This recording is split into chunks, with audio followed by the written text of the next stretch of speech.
now, and then I'm going to hit transcript and boom.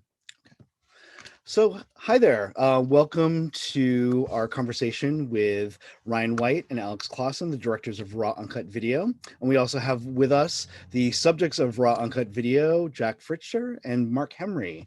And I'm so excited to have all of you guys here for this conversation about your sneak preview of Raw Uncut Video. First off, let me just say thank you so much for giving us the sneak preview. We're super honored to have this. I kind of fell in love with the documentary when it was presented to me as a sort of an option to screen. I am a huge history buff, especially queer history, but I'm also a huge pornography fan, as anybody on my programming team will tell you. Pornography for me, at least, was sort of that formative kind of thing. I think I snuck into my first adult bookstore at the age of 15 and Drummer was actually the first magazine I ever bought. So thank you very much. You're welcome. You're welcome. Thank you very much for teaching me the ways. So I guess maybe first question for Ryan and Alex, how did this project sort of come about? Sure. So Alex and I had collaborated on a short film called Cruising Elsewhere about kind of a lost cruising spot on the Russian River.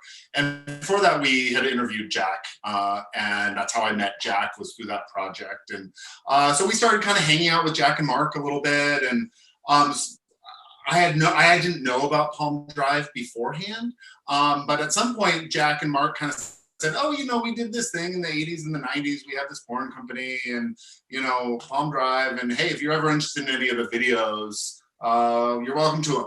And so we took a look at some of those videos, and I think Alex and I went, oh my gosh. And then there was, you guys, Jack and Mark, made over 150 videos. So it was like just this massive archive. And I think Alex and I, being also kind of history nerds and porn lovers, were like, oh my gosh, this is such an amazing kind of opportunity and such an interesting story, especially as it kind of tied into AIDS activism and kind of, sex positivity and all those sorts of things.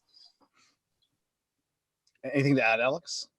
Well, I think also, because at the time we both lived up in the Russian River area in Northern California, and I had been involved with a local historical society that just did not cover any of the gay history. And, there's a really big queer presence and actually was a much bigger at one time. And just to see this archive, that's this local archive, was really incredible. That sort of helped fill in a little bit of that, and was a really just great jumping off point.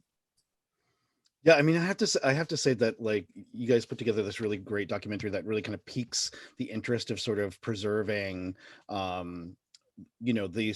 the kind of video artifacts of our sort of culture, which is kind of amazing. And thank you, Jack and Mark, for documenting all of this.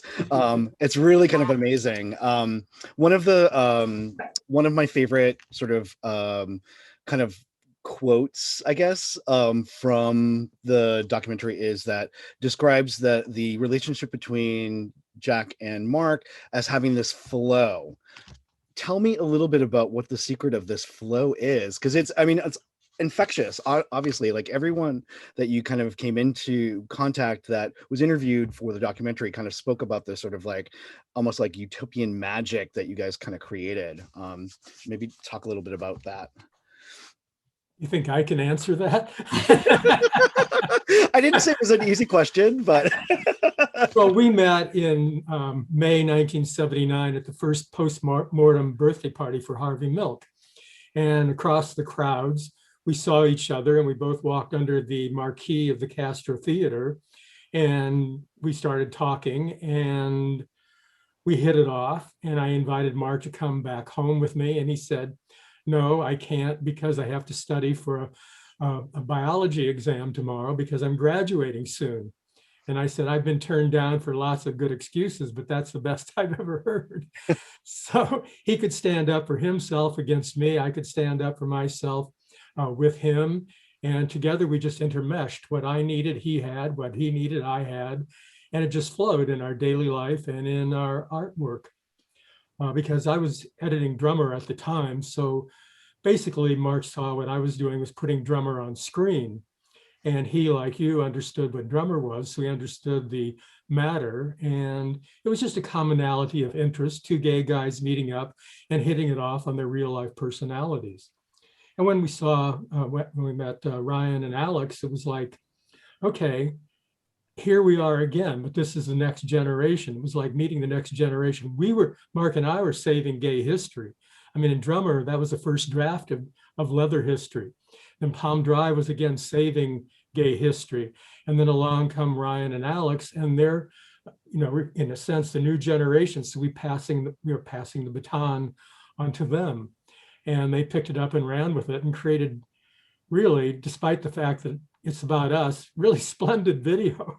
We watched it again last night, again with trepidation, because when you're in something, you think, oh God, I can't look at this. But it's a splendid, splendid, splendid movie. I mean, I was gripped by it. I wish I didn't know myself.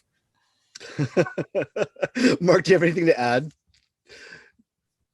Well, on a technical level, Jack, we both intermeshed because I was a scientist and was an IT specialist at the time.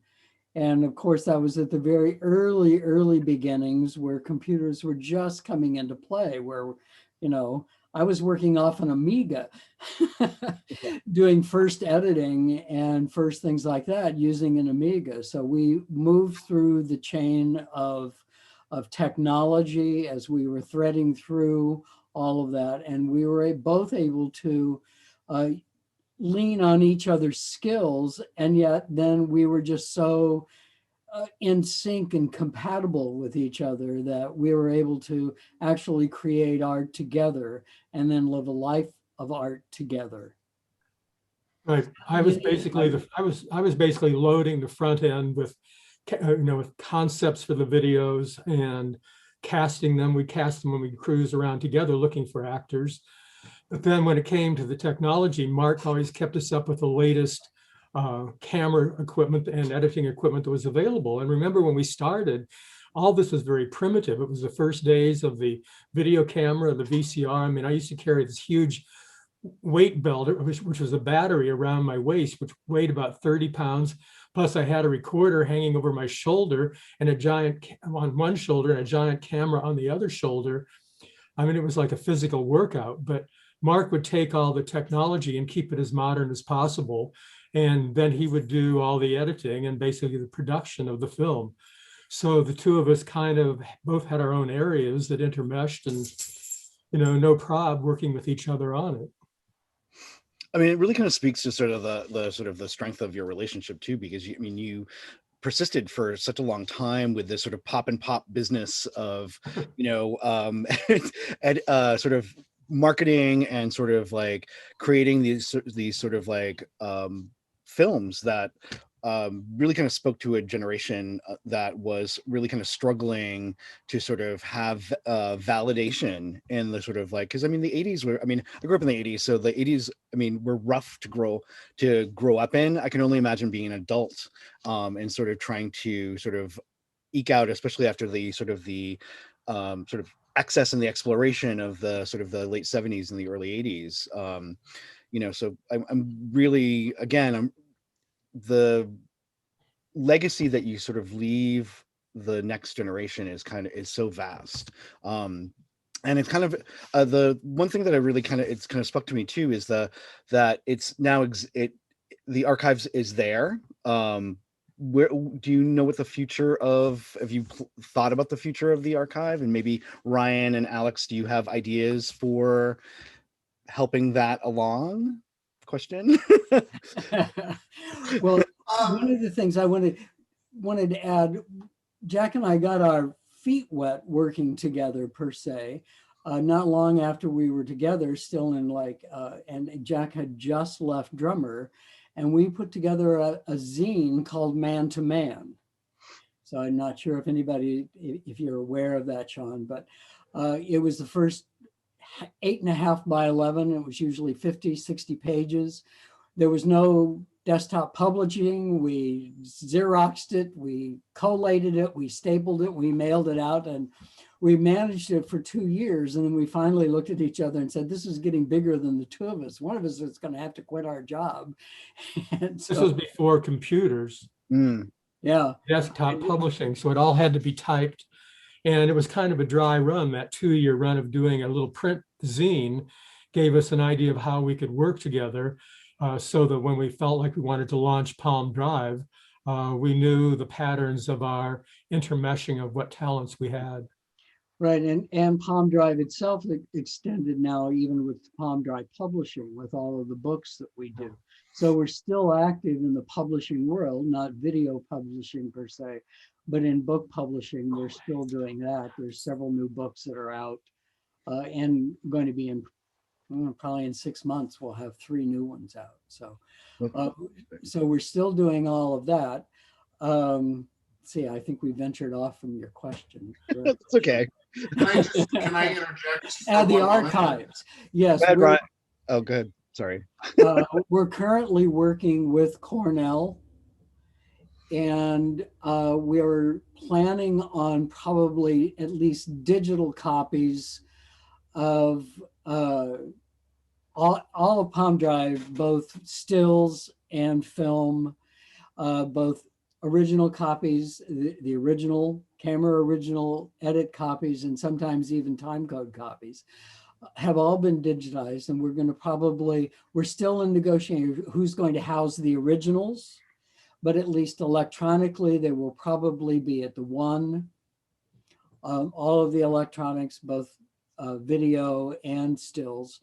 And then with Kinsey Institute and Cornell University, their archive of human sexuality. That's amazing. At least that's the way, right now, that's the way it's all moving. Brian, did you want to interject? Yeah, I just wanted to go back just because since Jack and Mark were talking about Man to Man, which was their first kind of creative venture together. And Mark, correct me if I'm wrong, but you have digitized all of the Man to Man issues, right? And they are on the Palm Drive website, is that correct? Just, I know folks will be interested in taking a look at those. Right, Man to Man magazine has been scanned in PDF form. So you can turn the pages. It's a little difficult to read, but they're all on jackfritcher.com. Okay, great. That's I know So what I'm doing tonight. So the 8 issues are on that. You may need to do a search. Just use the search feature to bring up Man to Man. That's the easiest. Well, Jack's website. You can go to jackfritcher.com, and if you can't spell that, just go to drummerarchives.com. And the same site comes up with all this Drummer and Palm Drive material for anybody that wanted to do deeper research into our little passion projects. That's amazing. And I'm glad. And I'm Passion actually Week right now. So. Well, but I'm really glad. I mean, as someone who's like one of the main missions of Wicked Queer, since I've been executive director, is to try to preserve and do archival screenings and things like that to kind of preserve our histories, because I feel like it's really important as the internet sort of like is very prominent. Our histories are constantly being rewritten and erased, and I'm really glad to hear that the kind of vast archive of your creative work is being handled in such a great way. So well, we tried to capture history that was not being captured before, because when you think about it, all gay movies before video were basically silent cinema. They weren't shot with sound. All you had was a needle drop. But once video came in, we were able to record real sound and use that. We did not dub music over it. We shot in a way that you could use the ambient sound in the room and the actor speaking. And that allowed us to capture the voice as well as the image of what gay society, gay culture was about.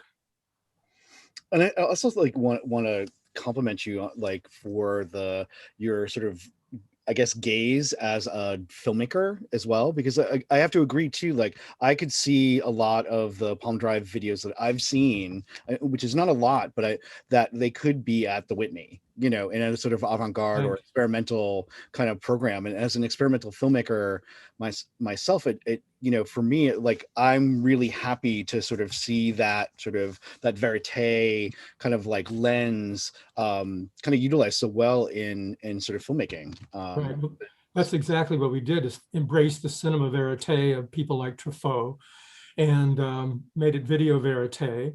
And also, one of the things I did that all the other film directors that I knew at the time were not doing, they would put their camera on a tripod and turn the actors loose over opposite the camera and run the camera, and that would be the movie for some of them.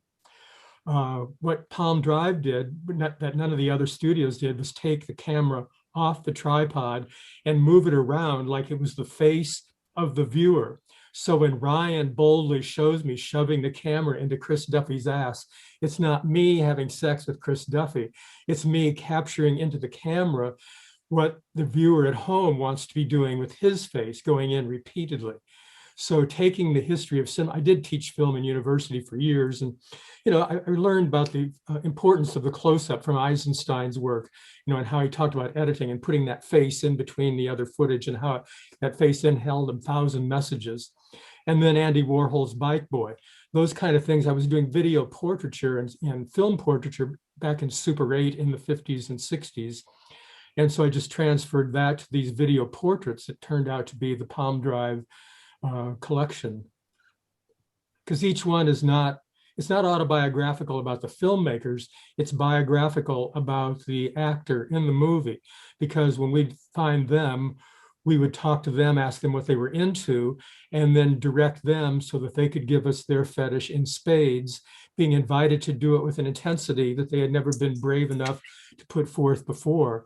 But here somebody was asking them to do it, daring them to do it, pushing them to do it, and filming it at the same time, and therefore validating this thing that they had hidden in their hearts. And then when other people started ordering them, you realize that this particular story that this man is telling in his own performance on screen is actually a universal story out there in the audience, sitting in Iowa, waiting to have an electronic sex companion who's safe sex on the screen while he sits back comfortably in his Barcalounger. No, it's so true, because you created this sort of safe space for all those sort of fantasies to kind of play out, and it's kind of amazing. One of the other kind of amazing quotes from the documentary is that hold on, I'm gonna write it down because I don't want to. The camera goes where you want to put your nose. So my question kind of leading off that is, like, was there any place that you didn't want to put your nose? Because I didn't find a place. Well, that was a marketing line for a brochure. That was because we advertised in all the magazines, because Palm Drive fed all the gay magazines of the 80s and the early 90s. We had short fiction that I wrote in them, plus a lot of Palm Drive images, because while doing the shoot, I'd stop the shoot, pick up the still camera. We would repeat some of the things we had done in the video to make stills, which was shot on film at that time. So I had 2 rolls of film for a shoot. So I had 48 chances to get what I wanted. It wasn't like shooting digital where you could shoot everything.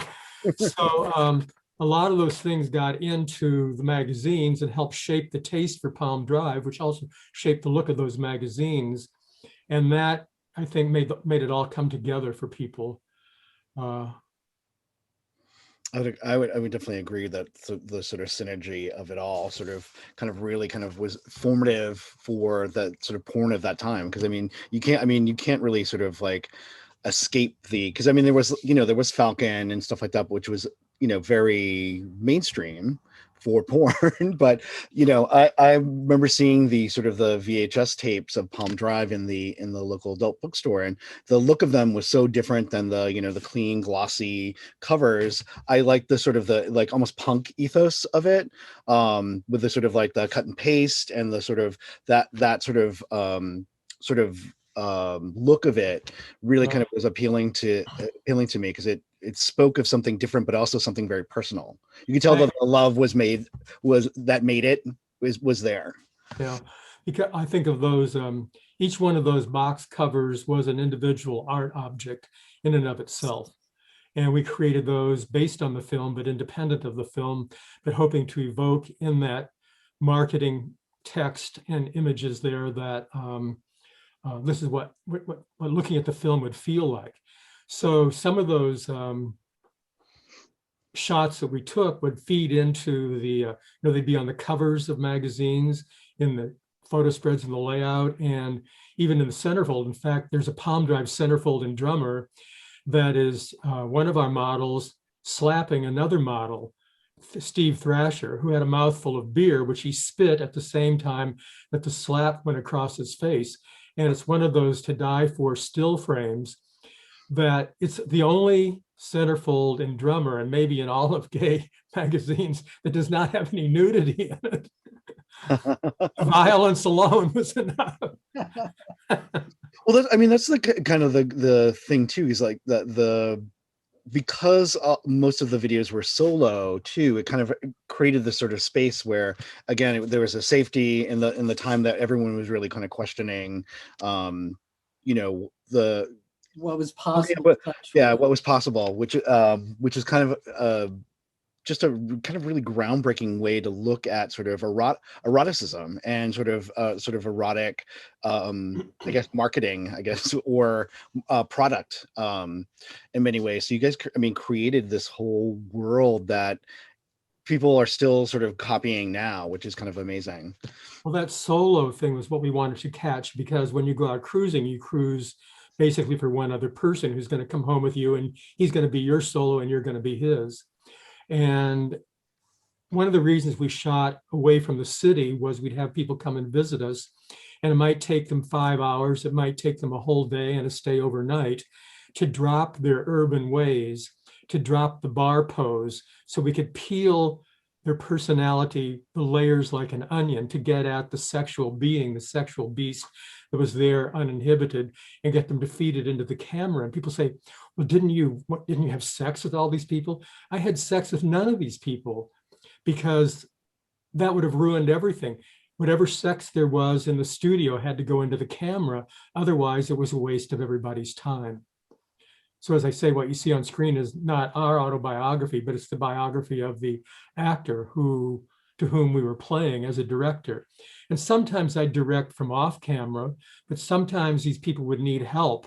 They couldn't quite be a solo act. They needed somebody on screen with them, like Mickey Squires, and even in Hot Lunch.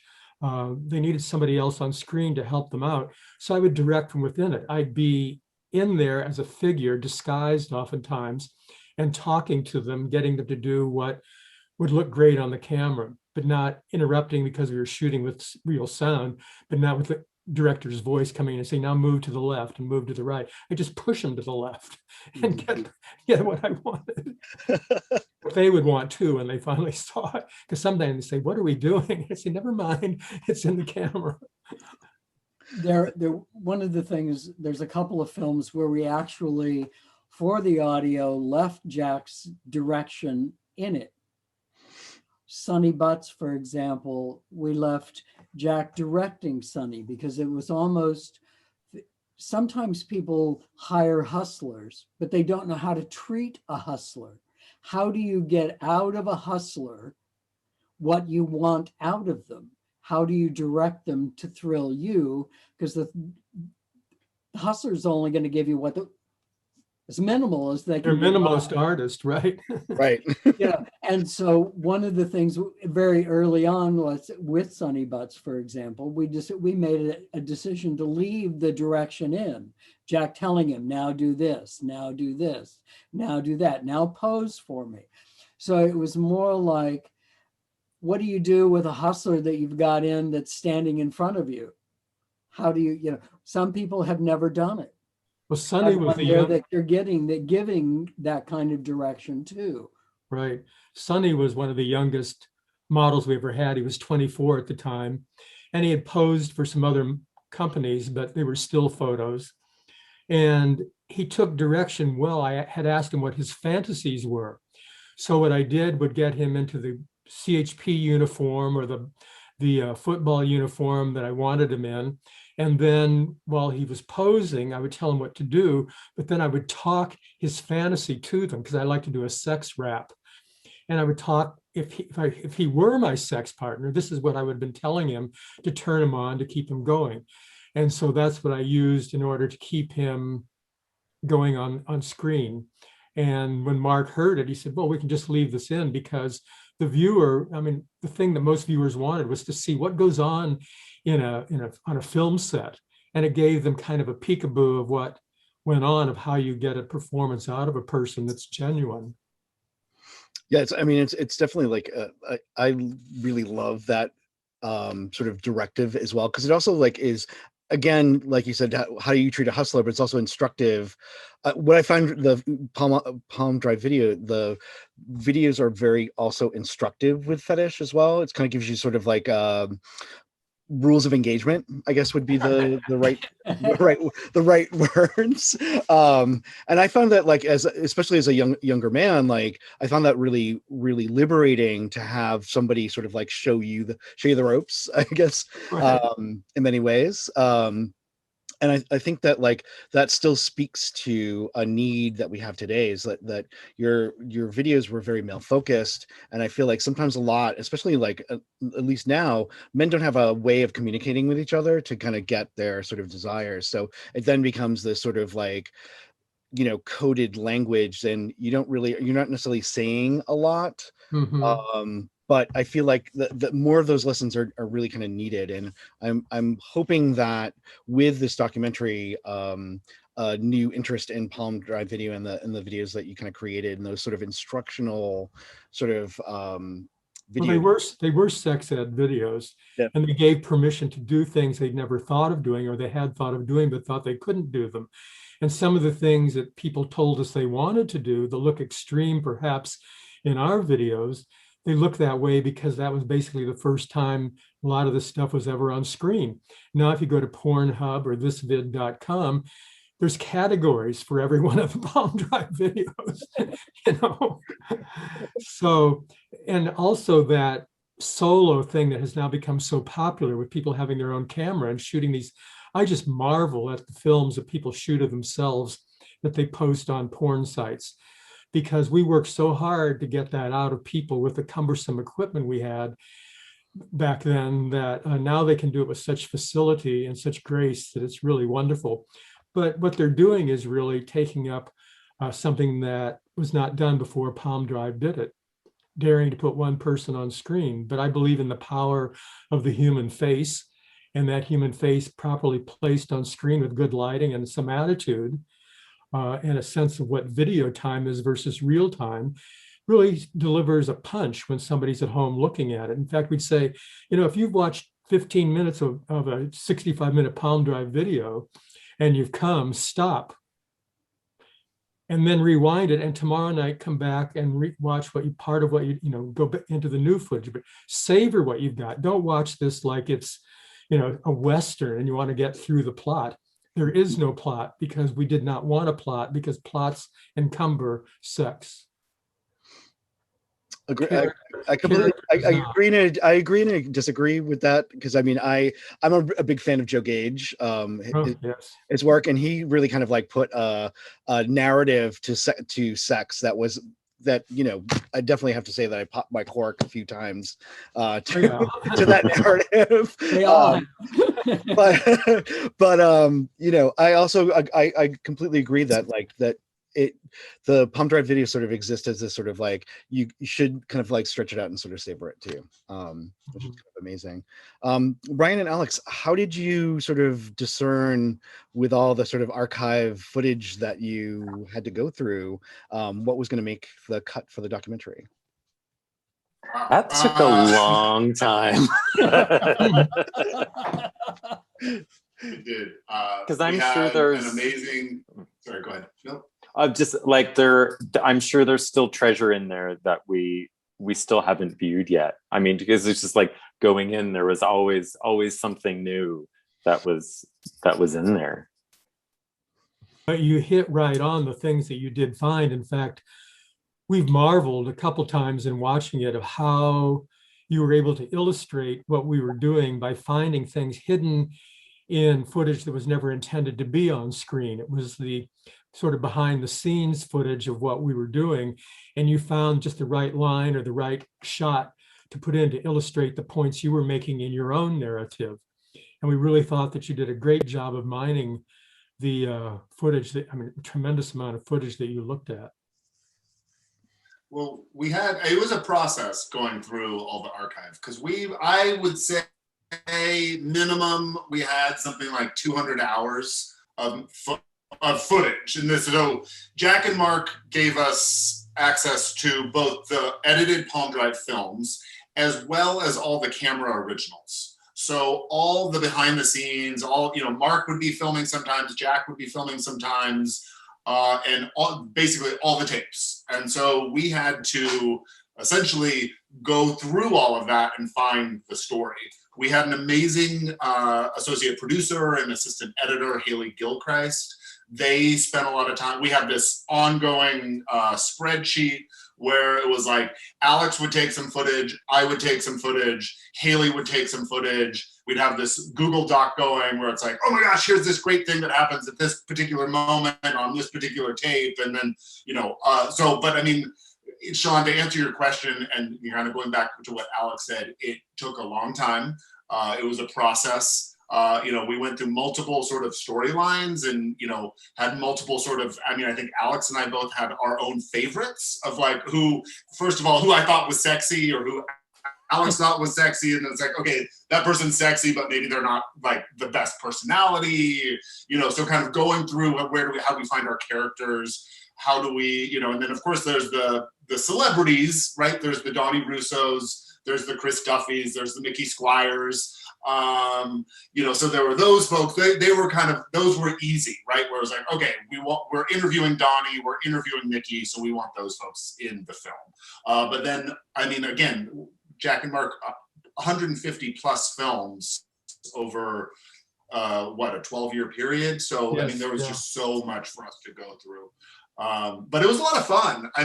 My husband sometimes would come down and he'd walk into my office and I'd be watching palm drive footage and he'd be like, are you just totally desensitized to pornography now? Like, I'd be watching some, vomit porn or, Mickey Squires talking about farting or what, and I'd be very serious taking notes, right? And my partner would come in and be like, are you even like aware of what you're watching right now? And it's like, but it's good stuff. What are you talking about? Like, this isn't weird. This is totally normal work right now. Anyways, we had a blast. This is historical archives. May I clarify? Like editing, when you just even taking the raw footage itself and just putting together an edit, you become desensitized to it erotically in a way, because when you first see it, you can get a hard on and enjoy what you're watching. But after a while, when you start tearing it into pieces and movement and all of that, you break it into a film that you as the editor view differently than the individual as a viewer later on watching the finished product. In selecting things for the narrative of the film, my takeaway was that Palm Drive is a lot about bears and butts. But what I know about Palm Drive, it's about bodybuilders and dicks. So it's a matter of what models you choose to illustrate the points. And I love what Ryan and Alex have done here. But it's like some people focus on Hot Lunch, but Hot Lunch was a happy accident. It wasn't planned to be like that at all. It was supposed to be a rough military film. But Terry Weekly had come up here, Terry Kelly had come up here on his motorcycle. He hadn't eaten lunch. So we fixed him lunch. We waited a while, then we went out and started shooting. And it was supposed to be a rough and tumble shoot. Well, during it, he choked and threw up. And there was this moment that happens on screen, and you can sense it when you're watching it. When Mark, who was filming, looked at me, who was topping Terry, and all three of us, the way that artists can do working together, we all knew it was okay to go ahead and not stop. And so out of that, what you're seeing is instant creation of the rest of the video based on what had just happened. So it's really about how the process of a film is made, but also how the line of it changed. But then I thought, well, how do I get us out of this? And I thought, there's the hose. So make the hose, make the cleansing of all this be part of it so that it has a beginning, a middle, and an end. So the whole thing was basically an accident that we turned into a movie, largely due to Mark's camera work that just kept on going. Well, I mean, that's really amazing because I mean that whole scene really kind of like is so iconic. I know. With sort of like, I mean, in your sort of canon as well, but also like sort of capturing in a sort of fetish scene is like that sort of that redemption. And I'm glad that Ryan and Alex, you kind of talk about that sort of like that catharsis that happens when you're playing in a fetish sort of scene. And I think that's a lot of that is never talked about because it is emotions and it is emotional. And as men in society, we're not supposed to necessarily kind of like tap into that. But I feel like that's the draw of fetish and sort of fetish play anyways, is that sort of that getting to that point where that it does become that cathartic sort of like moment. Right. Well, notoriously on film sets in San Francisco and LA, people were on drugs. And that was something we did not allow. But toward the end, we saw that people were sneaking them in. And as is said in the film, you can't shoot somebody on drugs. They think they're having a wonderful time, but they're just standing there kind of drooling into the camera, not hot. So we ran a completely drug-free operation, except for those two instances where we found out somebody was on the drugs.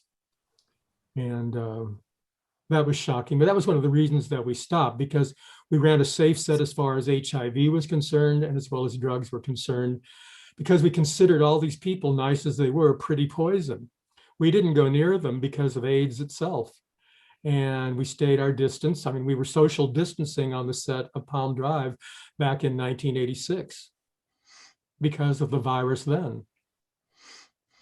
Yeah, kind of like that was also sort of like viewing this sort of documentary and also your work through sort of the like 2020 lens of the sort of the pandemic, and kind of thinking about the sort of the allegories between the AIDS crisis and the sort of COVID pandemic, comparing the two pandemics a lot. And do you think that if you were to do it all over again in 2020, would it be the same or similar, I guess would be the thing, because it could never really be the same? Well, I think what happened is we caught a period, and that period is gone, because besides the drugs, the other thing was we could not find men who any longer had the look of the mid-century, of the 70s and the 80s. What we were getting was the fin de siècle look of the end of the century, because things had changed so much by the 90s that look that men responded to, who liked that mid-century look of what guys looked like in the 60s, 70s, and 80s, was gone. It was hard to find models who were truly in that image. So I've often thought about, well, we could shoot another one right now and see what it would be like. But it's an awful lot of work. I mean, there's a tremendous amount of work in what's 65 minutes on screen is, like so much work. Of course it is. But I mean, at least now you have the guys that sort of look like the mid-century blue collar again, because that seems to be coming back and back in vogue again, thankfully. I guess I have a like sort of like a question, kind of a little irreverent question about so there's a moment in the documentary and in the cheesiest uncut cock in Texas, and where you talk about the garlic being used to sort of like enhance that. Did you and I thought that was like such a brilliant sort of like fix for something cinematic to sort of like create that sort of thing. Did you do other sort of like, I guess, hot tips to sort of like enhance the process? What Ryan and Alex have done is film a backstage musical. They showed what went on behind the camera. This is like 42nd Street. Yeah, well, that was about the only thing where we ever faked something, really, because we wanted to give the viewer a real jolt. And while Brody had a foreskin, he was clean, and we wanted to dramatize it. And so we thought garlic would be the best way to do it, to give people that gross out factor that they're looking for. Because when somebody's got a hard on in his hand, he wants it as rough as it can possibly be, and as wild as it can possibly be. And so we tried to deliver that, because our movies, while they're video verite, there's also the requirement of the willing suspension of disbelief. So we wanted people to believe these things, that they were true, when in reality they're actors acting, but they're acting out their truth. Like, Second City would be putting on, one of their extemporaneous performances. I think With the that ringmasters there with a whip, a chair, and a pistol, making them do what they should do. and you just have the whip And the chair. and the chair And the pistol. yeah, maybe, and then also the pistol. Oh, too. there are guns in a number of our movies, because guns are an American fetish. And just like my friend Robert Mapplethorpe shot a lot of gun pictures, we included guns in part of the fetish activity of Palm Drive, which people sometimes think is a street address. They don't realize that it's a sexual pun about what you do when you get a Palm Drive video home. You palm drive your dick. That's amazing. That's amazing. It looks good on a return envelope too, so people could receive envelopes from Palm Drive with shipments that their landlady couldn't ask, well, what's that? Palm Drive sounded so innocent, like something coming from Palm Springs. But in reality, it was just a sex pun that is gay code for what you do when you masturbate. That's so good. So good. I mean, I really love the sort of the amount of thought and the sort of the intent that you kind of created this sort of art. And it's really kind of amazing. And I do want I want a Whitney showcase for all of this, because I think it would be really amazing. I think it would be really amazing, and also very informative to the art world too. Because I mean, there is such this connection, like, working with Robert Mapplethorpe and his sort of like success. I remember seeing the show when it came to Boston, that was like sort of the shocking, that kind of shut the Institute of Contemporary Art down in Boston because of the photographs. But for me as a young queer man, it was like it was revolutionary. Like, and I was just like, this is exactly, yes, it was shocking, yes, it was sort of titillating, but it was also very liberating at the same time. So again, we thank you so much for all the contributions that you made to sort of bring us to the point where we are right now, because I mean, it is sort of it's an amazing sort of like legacy that we all have to carry, which is it's needed. Thanks. Oh, you're welcome. Thank you. Any other, I guess my last question would be for Ryan and Alex. What's next with Raw Uncut Video? I know that it's just hot off the press, like literally. That's always the question people ask people who make videos. What's next? What's next? It's like Well, 'cause asking we want mom after more. she's given birth, when are you Well, gonna have your next one? Yeah, we want more. We want more. Want more. Give me more, please. I guess the question, so is the question, what's next for Raw Uncut Video, or what's next for Alex and I in terms of projects? Both. Right. We all want to know. Well, we will be screening in Miami soon. I'm going to leave it at that because we haven't really made any official announcements yet. But there will be, and then we're working with the Film Collaborative. On our festival distribution, so you should be seeing Raw Uncut Video at more queer festivals near you if you're not in Boston. And in terms of next projects for Alex and I, we have a few things kind of in the works. We're developing a few different projects. I mean, this has been big. Raw Uncut Video, I mean, it's been about 5 years. So Alex and I are kind of, in some ways, just taking a deep breath and just, very happy to see the film finally getting out into the world.